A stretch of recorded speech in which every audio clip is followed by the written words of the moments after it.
Our next perspective we're going to kind of discuss here in personality is trait perspective. It's really a simple one because it just says that our personality is a compilation of a bunch of traits.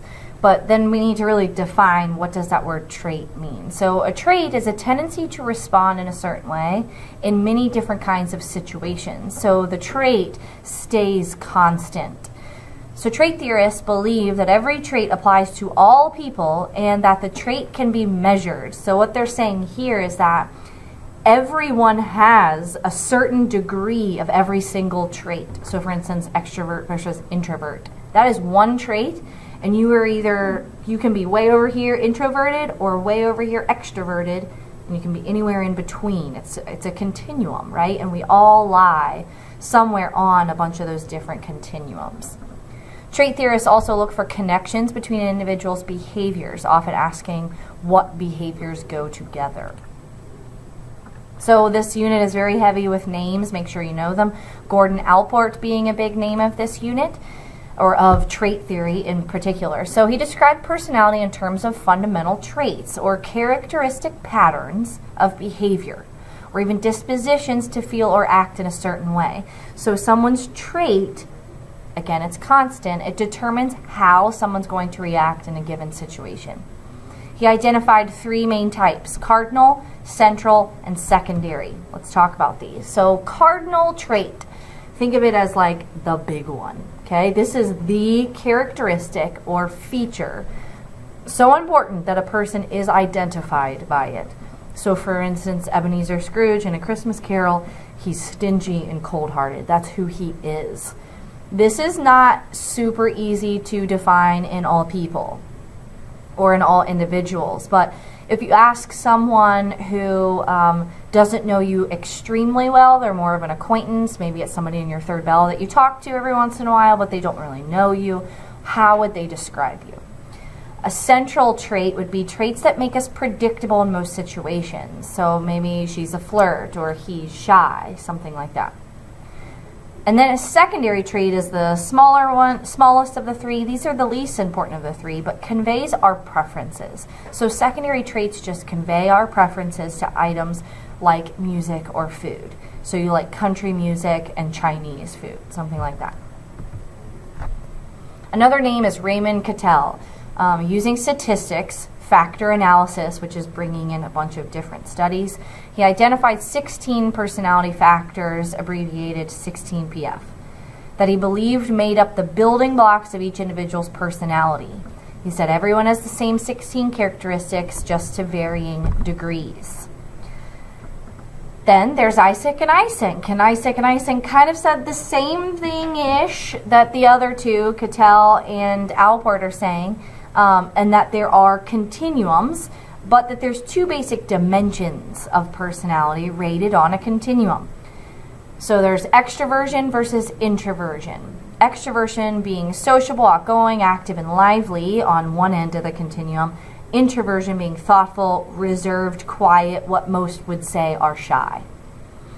Then there's emotional stability over here versus instability.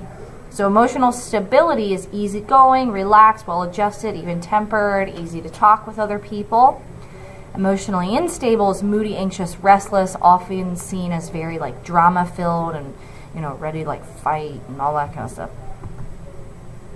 And so they saw this like continuum, these dimensions, right, that it says up here, two basic dimensions, and it's made up here, and that they're giving these names for how people are, if they're more on the extroverted side but emotionally stable, extroverted side but emotionally unstable, and then introverted, emotionally unstable, introverted, emotionally stable. The Big Five is a set of slightly expanded factors, and currently the best approximation of basic trait dimensions. Okay, so this one's the one that's most recognizable or most recognized, and that it's not by any one theorist, but it's a compilation of work of a lot of different psychologists, and is the most accepted theory in trait theory today. So the traits are rated on a continuum. We've said this about all the others. This is a reminder from Eysenck and Eysenck. Emotional stability. So it identifies individuals who experience things relatively easily and without getting upset. The opposite is emotional instability, also called neuroticism. Being constantly angry or worried or complaining all the time, they tend to look for the bad rather than the good. Extroversion versus introversion, right? It's a continuum, every single one. Associated with talkativeness, being energetic, the opposite introversion, being quiet, shy, and cautious.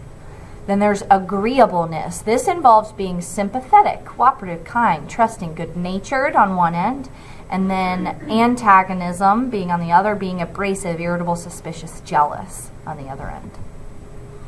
And finally, there's openness to experience. It describes people who are open-minded, willing to try intellectual experiences, new ideas, creative experience, and that you can talk about things with other people and see how they feel about it. And if they disagree with you, it's okay. Like, we can talk about these things. The opposite is resistance to new experiences, being more reserved on new things and unimaginative and not very spontaneous. Oh, I'm sorry, that wasn't the last one. The last one is conscientiousness. This identifies individuals who are dutiful, dedicated to completing tasks. They're organized and responsible. Okay, they are conscientious. The opposite is impulsiveness, and it includes tendencies such as carelessness, giving up easily, being irresponsible, unorganized, those sorts of things. So then how do we measure these trait theory, like how do trait theories measure personality then? Okay, so they use these inventories, and this is most of the time when you think, ooh, I'm going to take a personality test, you're doing this personality inventory thing of trait theory.